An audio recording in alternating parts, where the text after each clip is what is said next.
শুরু হবে এবার।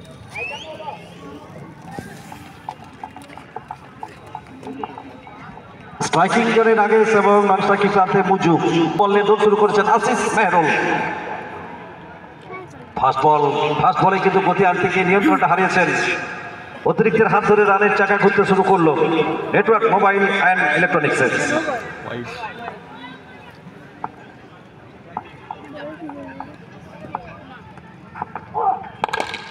দ্বিতীয় বল দুর্দান্ত দাবি করেছেন বোলারের মাথার উপর দিয়ে বল সীমানার ওপারে।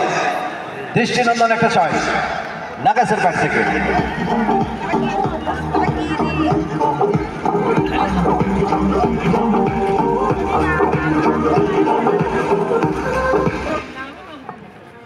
আর ইতিমধ্যে লাইভে আমাদের সঙ্গে বহু মানুষ কিন্তু জুড়ে রয়েছেন, যারা দূর থেকে দেখছেন খেলা, তাদের জন্য